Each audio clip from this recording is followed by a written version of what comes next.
আল্লাহ রাব্বুল আলামিন আদম সন্তানকে লক্ষ্য করে বলেন, হে আদম সন্তান, তুমি আমার ইবাদতের জন্য যথাসাধ্য চেষ্টা করো।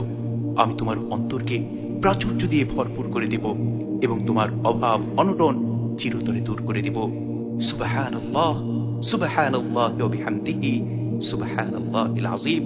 আর যদি তুমি আমার ইবাদতে মশগুল না থেকে শুধুমাত্র দুনিয়ার পেছনে ছুটতে থাকো, তাহলে আমি তোমার দুই হাত কর্মব্যস্ততায় পূর্ণ করে দেব এবং তোমার অভাব অনটন কখনোই রহিত করব না।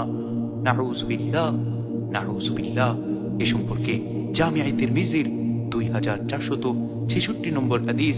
আল্লাহ রাসূলের বিখ্যাত সাহাবী হযরত আবু হুরায়রা রাদিয়াল্লাহু আনহু বলেন, রাসূল আকরাম সাল্লাল্লাহু আলাইহি ওয়াসাল্লাম ইরশাদ করেছেন যে আল্লাহ রাব্বুল আলামিন হাদিসে কুদসিতে মানুষদেরকে লক্ষ্য করে বলেন, ইয়া ইবনে আদম, হে আদম সন্তান, তাফাররাক লিইবাদাতি আমলা সাদরাকা গিনা ওয়া আসুদ্দা ফাকরাকা।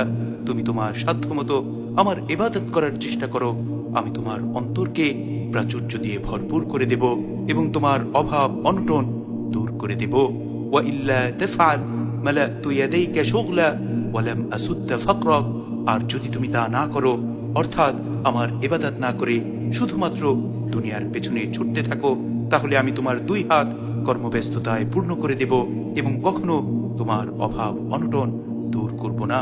নাউযুবিল্লাহ, নাউযুবিল্লাহ।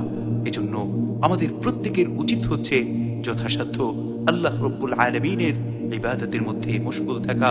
তাহলে অবশ্যই মহান মালিক আমাদের অন্তরকে প্রাচুর্য দিয়ে ভরপুর করে দিবেন এবং আমাদের অভাব অনটনগুলো মালিক দূর করে দিবেন।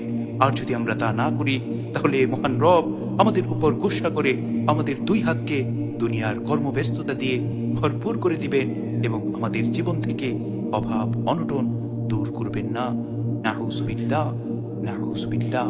আল্লাহ রাব্বুল আলামিন আমাদের প্রত্যেককে বেশি বেশি তার ইবাদত করার তৌফিক দান করুন। আমিন।